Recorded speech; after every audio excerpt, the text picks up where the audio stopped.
Eu te tot sun. Când mai lucrăm la Jaguar? Când mai...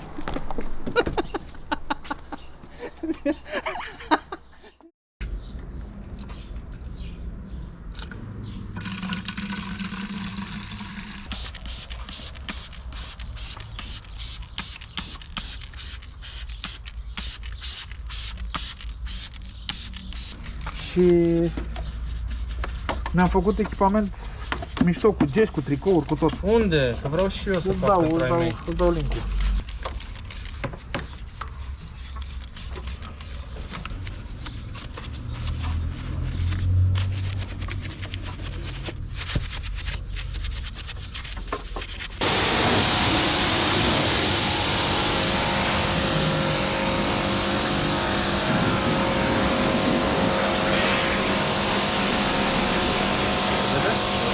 Ce vorbești, mai? Diferența de la cel la frumos.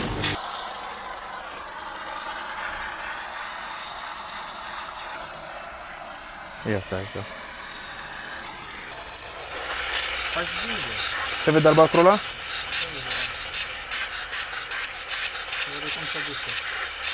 Păi ești nebun ce-a curățat ăla. T-ai văzut? Acum? Da.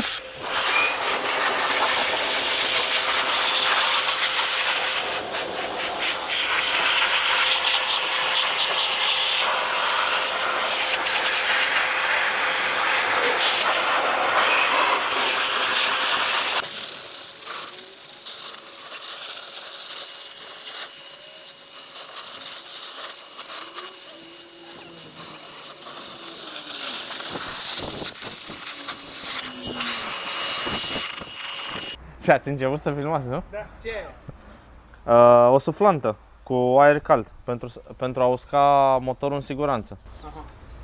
Motorul nu trebuie pornit imediat după spălare, ci trebuie uscat. Am înțeles, cu aer. Poți să folosești și un compresor, dar suflanta cu aer cald te ajută și la uscarea exteriorului, fără atingere. De ce țipi? A, nu știu. Mamă, voi o să puneți asta pe filmare, în ticăloșilor. Că vă știu. Și nu o să-mi dați să văd și eu filmulețul înainte, o să-mi... O să-l puneți direct. Uite aici link-ul Steliane, hai că i-am published. Și mă uit la el și o să aibă 5.000 de view-uri înainte. Ce e la Steliane? Așa, o suflantă cu aer cald pentru uscarea în siguranță a motorului. Așa, Steliane, ce ai acolo? O suflantă cu aer... Steliane, a patra oară când îmi zici că ești nebun. A patra oară de când mă întrebi. Ce? De ce? Încălzește aerul cu până la 45 de grade față de temperatura ambientală și se usucă mai repede motorul. Debitul este mult mai mare. Viteza aerului este mult mai mare. Care e viteza aerului? Până la 250 de km La oră? la oră. Am înțeles. Și cât costă să stai? În jur de 800 și ceva, trebuie să zic prețul exact? Nu. În jur de... În jur de 800 de lei? Aoleu, e cam scump, Steliane. Nu e. Nu e că îl poți folosi și la uscarea exteriorului auto.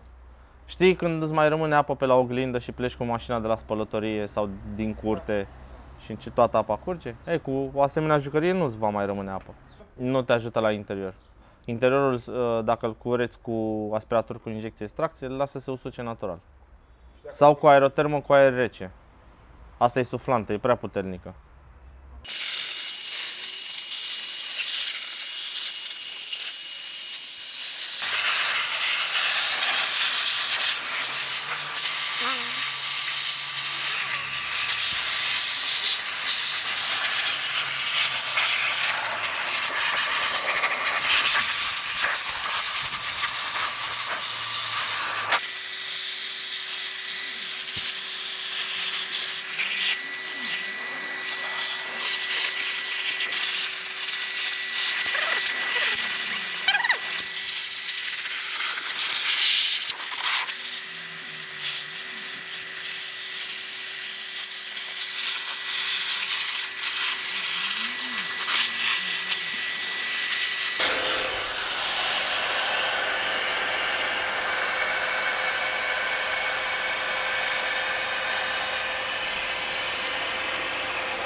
Caterin că ăsta cum se strânge când l-ai oprit.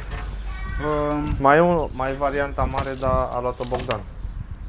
Vorul Teju. Teju, da. Sunt foarte curios acum dacă ne-a intrat apă în siguranță. Vom vedea la spălare. Dacă am reușit să băgăm apă în siguranțe, ne-am luat adio de la mașina asta. Da, dar nu. Și după aia căutăm buba 274 de ani. Eu nu cred. Că n-am dat cu jet de apă puternic și am evitat zonele cu probleme. Adică la mine cel puțin ar fi pentru prima oară în care aș reuși să bag apă în zone cu belele. Uscat. Uscat, curat, frumos, ia uite. Bun. Fără emoții. Închidem la loc. Asta mai e o zonă cu risc și în același timp orice fel de mufă. De-aia am preferat să vină Stelian cu fenul ăsta scump, astfel încât să uscăm cum trebuie peste tot. Deci mi-e drumul, tipule.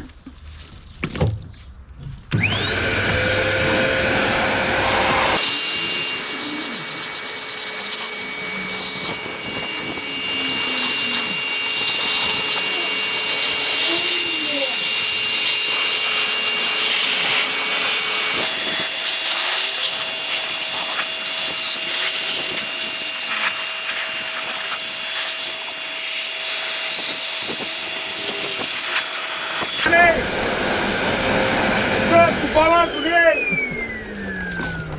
Bun. Perfecțiune. Ce urmează? Gata spălatul, gata uscatul. Mai avem să facem plasticele frumos. Să nu puneți asta pe filmare. A, da, e fiind stare, nu? Când mă uit așa că stai că nu mai știu ce e. Este o soluție dedicată pentru protecția plasticelor și a furtunelor din cauciuc din compartimentul motor. Și este una dintre cele mai bune pe care le-am folosit. Cele mai bune pentru că nu există cel mai bun produs. De ce nu este cel mai bun produs? N-au pe bune. Fiecare brand, nu contează detailing, nedetailing, are produse bune și mai puțin bune, iar cel mai bun produs ține de preferința fiecăruia, care își fac treaba bine sau care nu își fac treaba. Și nu zicem. Nu prea ai cum să le identifici singur, decât uitându-te la multe review-uri sau cerând consultanță la cei care sunt în domeniu. Bun, hai să facem invers. Tu recomanzi produsul ăsta. Da. Cum îl cheamă? Koch Chemie Motorplast. Este fabricat în Germania și are aprobare Daimler, adică Mercedes. Dacă oamenii iau ăsta și îl folosesc și e de porc, pe tine te vor înjura, Steliane. Da, îmi asum. Îmi dați și mie filmulețul înainte să îl puneți, că sunt curios cum faceți montajul. Oricum n-am nicio putere. Păi ce faci, dai pe pensulă sau direct? Nu, dau pe pensulă. Nu, pot să dau așa și după aia agit cu pensula să întind. Numai pe plastice? Plastice și tot ce înseamnă cauciuc. Și ce face chestia asta? Reîmprospătează culoarea plasticului sau a furtunelor de cauciuc și le și protejează, previne îmbătrânirea lor. Dar e numai pentru zona de motor sau orice plastice? Orice plastic exterior. Inclusiv chedere? Da, inclusiv chedere. Am o Honda la care trebuie să facem asta. Nu e bun siliconul, nu e bun siliconul pentru că siliconul atrage praf. Și lasă aspectul lucios. Eu nu prefer aspect lucios, prefer aspect mat, natural. De acord. Îl agităm cu... Nu-ți place siliconul? Nu-mi place silicon. De ce mi-ar plăcea silicon? Îl agităm cu pensula pentru a-l Îmi aduc aminte acum 3 veri la mare că îți plăcea siliconul. Nu. Ce silicon? Eu mi-am dat seama ce silicon.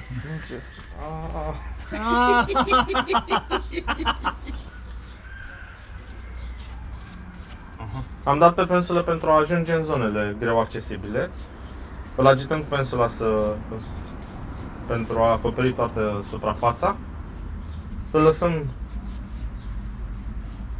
să acționeze câteva minute și îl putem uniformiza cu o lavetă de microfibre. Mai am un furtun aici la... Deci, dă-i pe tot. Ia, uite, îți dau un pensulă.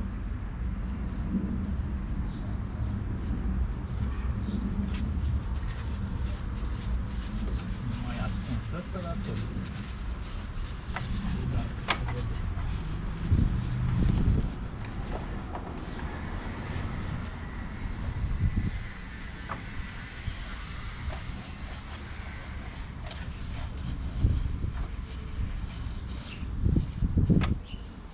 e un fel de lac? Nu. Un fel de... Adică că nu rămâne pe suprafață, ci pur și simplu... Este absorbit de material, de materialul pe care îl aplici. Iar noi cu laveta vom șterge surplusul rămas. Înțeles.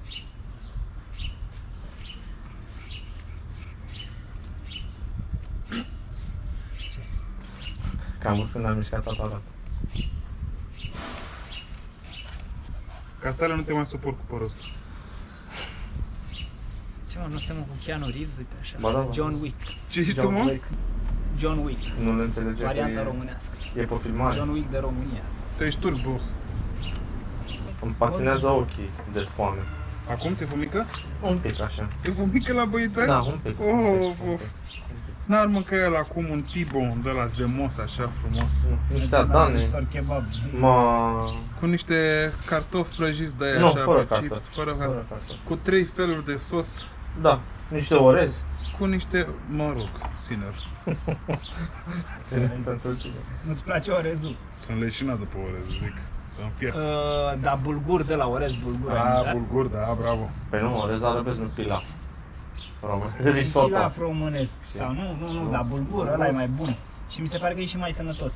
Unde Hai să mai schimbăm vorba că vă luați bătaie amândoi. Da, unde mai avem plastice? Plastice. La mamaia. La mamaia. Da, pe silicon și ăsta? plastic. Da, și acolo. Hai să vedem. Păi nu prea e curat. N-ai ce să dai. E curat, e curat. Aici. Aici, pe asta. Păi n-am spălat Am spălat am mașina, spălat motorul. coaja. Voi vă... Aici, pe interior.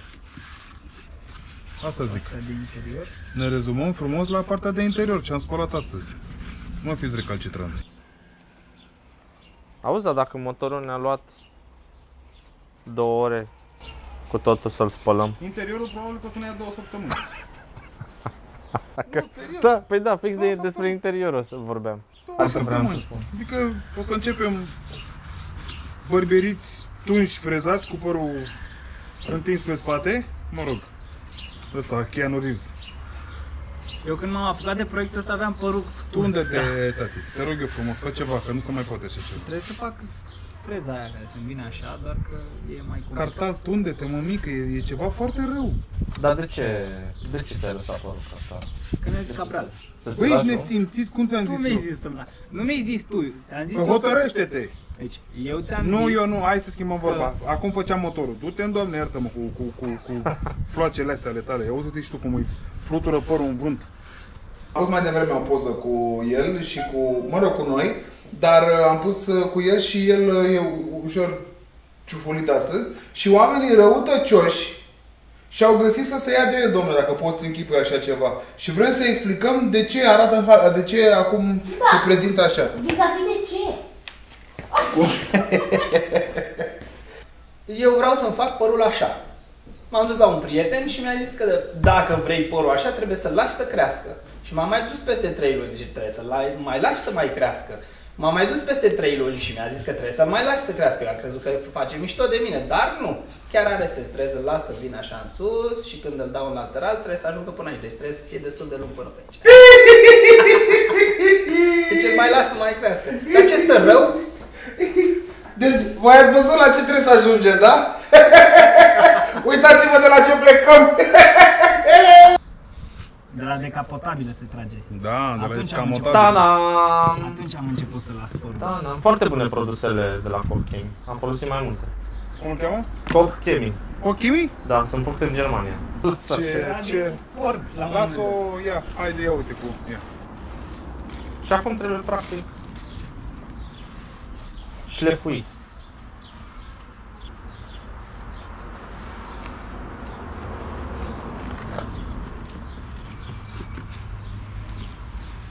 Stai mă că te miști prea repede, nu poți să filmezi.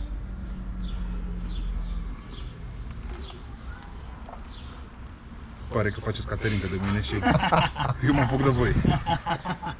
Dar poți să pui și asta.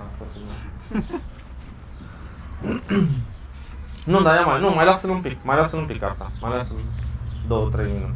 Motorul a fost murdar, dar ne-am descurcat. Cu soluțiile potrivite și motoarele capsulate sunt sunt mult mai ușor de spălat. Nu mă așteptam ca motorul să se curețe atât de bine, atât de repede.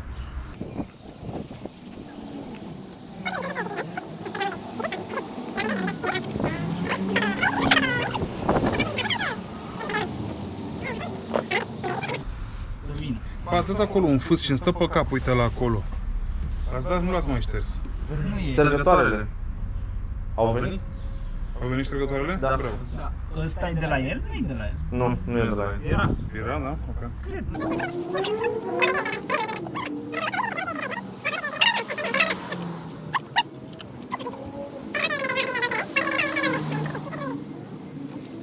Și chiar mi se pare ușor să-l dăm pe ăsta jos frumos, să-l șlefuim, îl vopsim și îl punem la loc să fie ca nou. Adevărul e cam urâțel. Da. Ok, facem și asta. Bine, sincer să fiu, l-ajut cel mai repede la sablat. La sablat. Da. Pe la sablat și poate să-l vopsească. Acum Că e vopsește- electrostatic, frumos. Asta, așa. Și gata. Așa facem cu asta, bravo. Și când o vopsește pe toată, îi vopsește și astea? Da, o să facem și retuși la astea. Bun. E păcat. Se pare că aici n-ați dat cu produs cum trebuie. Și acolo trebuie făcut un retuș. Aici n-am dat deloc. Păi, dacă ne batem joc, spuneți, că modul alții.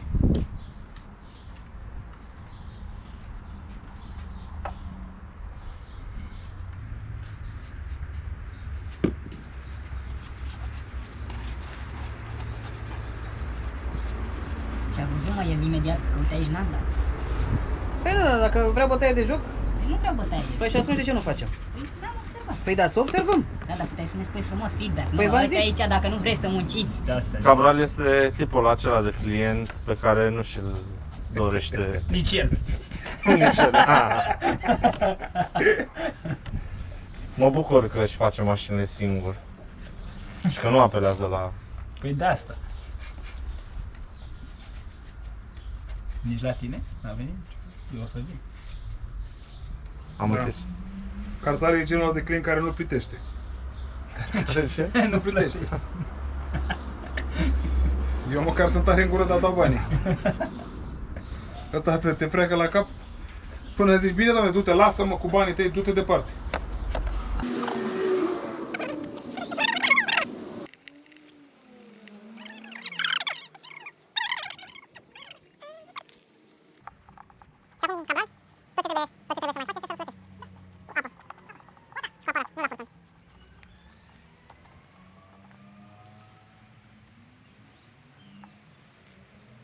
Păi am soluție și de aer. Nu, nu. Nu, boss. Nu, nu.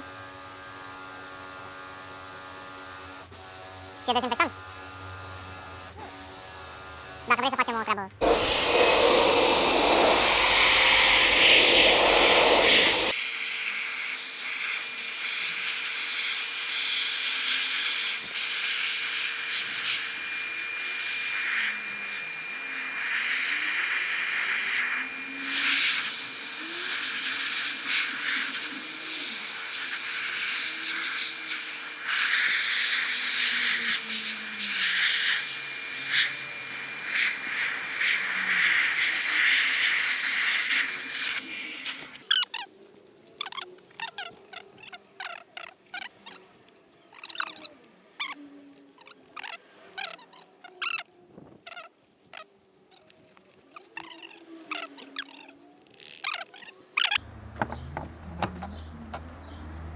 Păi gata, gata.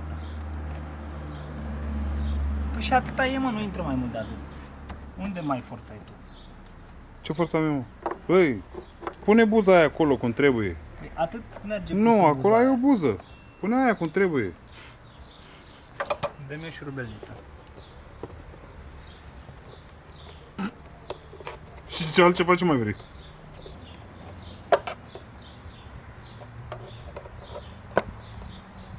Ce sculă e aia cartale? Un tomahawk. Vezi că era cum am zis eu? Un tomahawk Stau medium cu ăsta în rare. cap. Ți-ar pleata aia de râs să-ți fie, nu te mai suport. Ne-ai avut așa părut dintotdeauna? Treaba este foarte simplă, am spălat motorul acum, înainte să intrăm în mecanică, pentru că vrem să vedem dacă avem sau nu scurgeri de ulei, picături, orice, sau, mă rog, nu neapărat ulei, orice fel de lichid care o ia razna pe aici. În același timp însă am vrut să vă arătăm cum plecăm de la murdărel și ajungem la curățel. Sper că v-au plăcut toate cele pe care le-am folosit. A venit Stelian cu câteva chestii mișto, am venit și eu cu K7-le meu, a venit și Cartal cu pleata lui de John Wick, Keanu Reeves în mizerie, dar treaba e bună. Până la urmă eu mă declar mulțumit. Sper că v-a plăcut și vouă. Comentarii dacă vreți, cu mare drag. Share, subscribe și striptease. Asta zic. Hai cartale, zi vorbele alea. Gata, am spălat motorul. Eu nu mă Cred că s-au prins și ei. După 20 de minute de spălat de motor, s-ar fi prins și ei ca 20 de minute.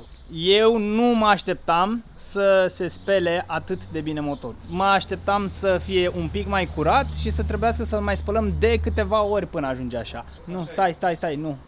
Da, ești sidefat. Sidefat, așa, asta căutam, sidefat. Căutam alt cuvânt. I'm blown away. I'm blown away. Cum zic I'm blown away în română? Și eu încep să am o problemă din ce în ce mai mare și vă jur, nu e vorba de invidie, cu ciumafaia din capul lui Cartal. Eu așa animal urât n-am mai văzut, nu Cartal, părul din capul lui. Eu așa animal urât n-am mai văzut de foarte multă vreme, mie mi-e frică să mă apropii de el. Dacă atunci când te apropii de Cartal, omul e liniștit, părul face așa. E ceva foarte rău.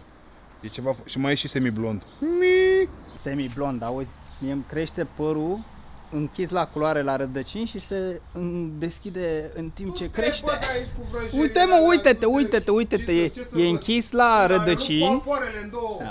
Da, vopsit ombre! Nu, chiar așa, se decolorează. Uite, tu știi și cum se numește? Normal că știu cum se numește. Păi dacă când fotografiez gagici, nu știu mă că e cu ombre. Când am fost eu fotograf, așa, nu uitați să ne dați like, share și subscribe, să distribuiți clipul tuturor prietenilor să vadă ce mai facem noi nou la mașina asta în episoadele următoare. Uitați-vă și la ce am făcut până acum. Știu că sunteți foarte nerăbdători să aflați când vom da Jaguarul și noi vrem să aflăm asta. Când vom da Cabral Jaguarul? Dar de ce dai vina pe mine? Păi cum de ce dau vina pe tine? Eu te tot sun. Când mai lucrăm la Jaguar? Când?